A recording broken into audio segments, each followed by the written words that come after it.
कुंभ मेले में साधु की कहानी।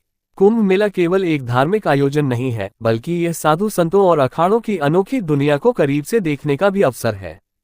साधुओं का जीवन रहस्यमय, तप और त्याग से भरा होता है। उनके जीवन की कहानियां कुंभ मेले के केंद्र में रहती हैं। ऐसी ही एक कहानी एक साधु की है, जिसे निर्वाणी बाबा के नाम से जाना जाता था। निर्वाणी बाबा की कथा। निर्वाणी बाबा एक साधारण व्यक्ति थे, जिनका असली नाम राजू शर्मा था। वे एक संपन्न व्यापारी परिवार से थे और सांसारिक सुखों से परिपूर्ण जीवन जीते थे। लेकिन एक दिन उनकी जिंदगी बदल गई। उनके छोटे बेटे का एक दुर्घटना में निधन हो गया। इस घटना ने राजू के जीवन में शून्यता भर दी। उन्हें जवाब नहीं मिल रहे थे कि जीवन इतना नश्वर क्यों है। वे अपने परिवार और व्यापार को छोड़कर हिमालय की ओर निकल पड़े। कई वर्षों तक उन्होंने जंगलों में कठोर तपस्या की और साधुओं के संग जीवन बिताया। धीरे धीरे वे निर्वाणी अखाड़े में शामिल हो गए और निर्वाणी बाबा के नाम से प्रसिद्ध हो गए। कुंभ मेले में निर्वाणी बाबा का आगमन। कुंभ मेला उस साल प्रयागराज में था। निर्वाणी बाबा अपने अखाड़े के साथ कुंभ मेले में पहुंचे। उनका धूनी रमाना, आग जलाकर साधना करना, भस्म में लिपटा हुआ शरीर और उनकी गहरी दृष्टि ने श्रद्धालुओं को आकर्षित किया। बाबा के पास जो भी व्यक्ति आता, वे उसे केवल एक बात कहते, त्याग ही सच्चा सुख है। उनकी बातों ने लोगों को सोचने पर मजबूर कर दिया। कई श्रद्धालु उनकी जीवन कथा सुनकर भावुक हो जाते और समझते कि कैसे सांसारिक मोह से दूर होना भी जीवन का एक मार्ग हो सकता है। बाबा की सीख। निर्वाणी बाबा कुंभ मेले के दौरान हमेशा एक ही संदेश देते थे, जो लोग सांसारिक सुखों में खो जाते हैं, वे अपने भीतर के सच्चे सुख को नहीं पहचान पाते। जीवन का असली आनंद भीतर की शांति में है, जो केवल तप और आत्मचिंतन से मिलती है। उनकी यह कहानी कुंभ मेले के बाद भी श्रद्धालुओं के बीच प्रसिद्ध हो गई। निर्वाणी बाबा की प्रेरणा से कई लोग साधारण जीवन जीने और दूसरों की मदद करने की ओर प्रेरित हुए। कुंभ मेले में साधु संतों की कहानियां हमें ये सिखाती हैं कि जीवन केवल भौतिक सुखों तक सीमित नहीं है, बल्कि इसका असली उद्देश्य आत्मा की शुद्धि और सच्चाई को पहचानना है। कुंभ मेले की कहानी। कुंभ मेला भारत की प्राचीन संस्कृति और आध्यात्मिकता का प्रतीक है। ये विश्व का सबसे बड़ा धार्मिक उत्सव माना जाता है, जिसमें लाखों श्रद्धालु पवित्र नदियों में स्नान करते हैं। कुंभ मेले का इतिहास और इसकी पौराणिक कथा बहुत प्राचीन है और यह भारतीय धर्मशास्त्रों में विस्तृत रूप से वर्णित है। पौराणिक कथा। कुंभ मेले की उत्पत्ति समुद्र मंथन की कथा से जुड़ी हुई है। पौराणिक कथाओं के अनुसार जब देवताओं और असुरों ने अमृत अमरता का रस प्राप्त करने के लिए समुद्र मंथन किया, तो अमृत का कुंभ कलश निकला। इस अमृत कलश को लेकर देवताओं और असुरों के बीच लड़ाई शुरू हो गई। इस संघर्ष के दौरान भगवान विष्णु ने मोहिनी रूप धारण कर अमृत की रक्षा की। अमृत कलश को ले जाते समय अमृत की कुछ बूंदें पृथ्वी पर 4 स्थानों पर गिर गईं: हरिद्वार, प्रयागराज, इलाहाबाद, उज्जैन और नासिक। इन स्थानों को पवित्र माना जाता है और यहीं कुंभ मेले का आयोजन होता है। कुंभ का महत्व। ज्योतिषीय गणनाओं के अनुसार जब बृहस्पति और सूर्य विशेष राशियों में प्रवेश करते हैं, तो इन स्थानों पर कुंभ मेले का आयोजन होता है। श्रद्धालु यह मानते हैं कि कुंभ में स्नान करने से पापों का नाश होता है और मोक्ष की प्राप्ति होती है। कुंभ मेला आयोजन। कुंभ मेले का आयोजन हर 12 साल में होता है और हर 6 साल में अर्धकुंभ मेला मनाया जाता है। इसके अलावा प्रत्येक स्थान पर महाकुंभ मेले का आयोजन हर 144 साल में होता है। कुंभ मेले में संत महात्मा, अखाड़े और साधु संत अपनी विशिष्ट परंपराओं के साथ भाग लेते हैं।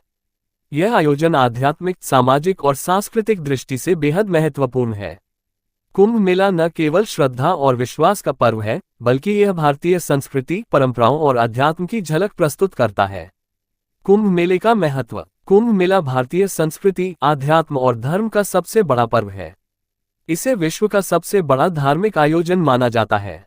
कुंभ मेला न केवल एक धार्मिक अनुष्ठान है, बल्कि यह भारतीय परंपराओं और आस्थाओं का एक जीता जागता प्रतीक भी है। इसका महत्व आध्यात्मिक, सामाजिक और सांस्कृतिक दृष्टि से अत्यधिक है।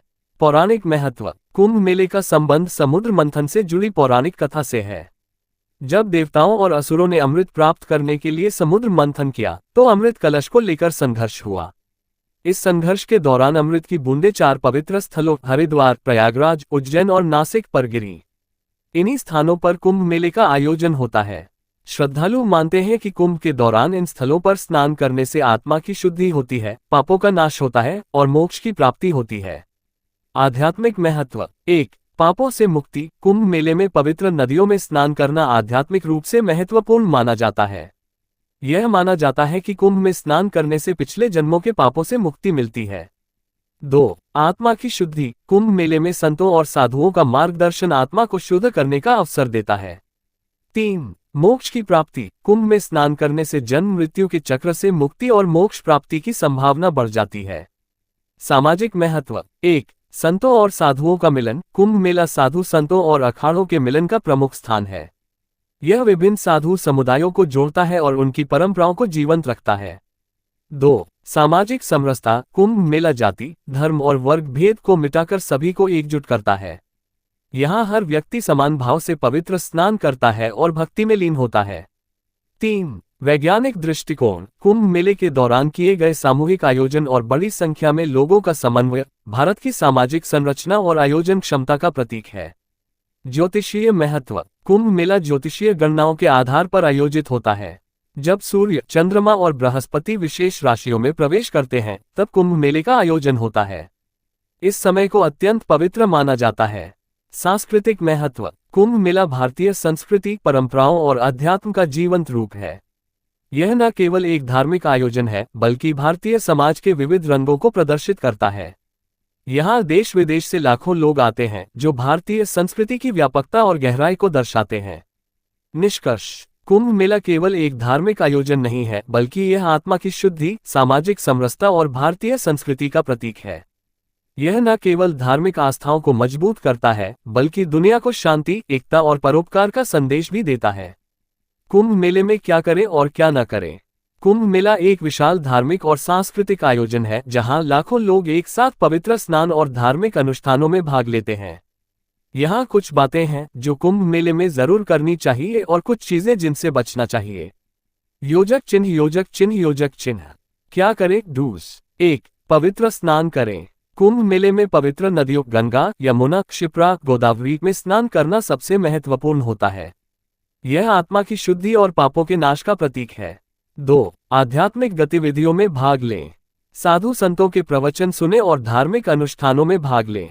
3. साफ सफाई रखें। पवित्र स्थान की स्वच्छता बनाए रखें और कचरा सही जगह पर फेंकें।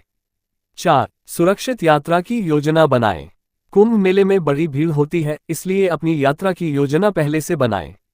भीड़भाड़ वाले समय और स्थान से बचें। 5. पहचान पत्र और जरूरी सामान रखें। हमेशा अपना पहचान पत्र, मोबाइल फोन, नक्शा और प्राथमिक चिकित्सा किट अपने पास रखें। 6. खुले मन से अनुभव करें। कुंभ मेले की विविधता और आध्यात्मिकता का अनुभव करें। साधु संतों की जीवन शैली को समझने की कोशिश करें। योजक चिन्ह। योजक चिन्ह। योजक चिन्ह क्या न करें। डोंट्स। 1. भीड़ में धक्का मुक्की न करें। भीड़भाड़ वाले क्षेत्रों में संयम बनाए रखें। दूसरों को धक्का देने से बचें। 2. गंदगी न फैलाएं। पवित्र नदी में प्लास्टिक या अन्य गंदगी न डालें। पर्यावरण का ध्यान रखें।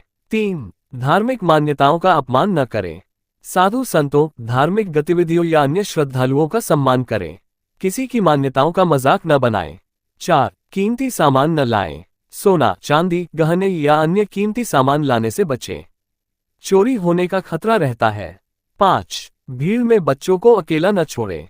छोटे बच्चों और बुजुर्गों का विशेष ध्यान रखें। उन्हें भीड़भाड़ से दूर रखें।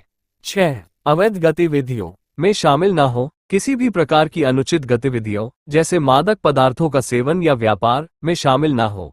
7. अपनी सुरक्षा नजरअंदाज न करें। नदी में स्नान करते समय सावधानी बरतें। गहरे पानी में न जाएं और अगर तैरना नहीं आता तो किनारे पर ही रहें। विशेष सुझाव। भीड़ वाले दिनों, शाही स्नान के दिन में धैर्य बनाए रखें। मेले में अपने समूह से अलग न हो। अगर अलग हो जाएं तो पहले से तय जगह पर मिलें। स्थानीय प्रशासन के निर्देशों का पालन करें। कुंभ मेला एक पवित्र और महत्वपूर्ण आयोजन है। इसे सम्मानपूर्वक और अनुशासन के साथ मनाएं ताकि हर किसी के लिए यह एक सुखद अनुभव बन सके।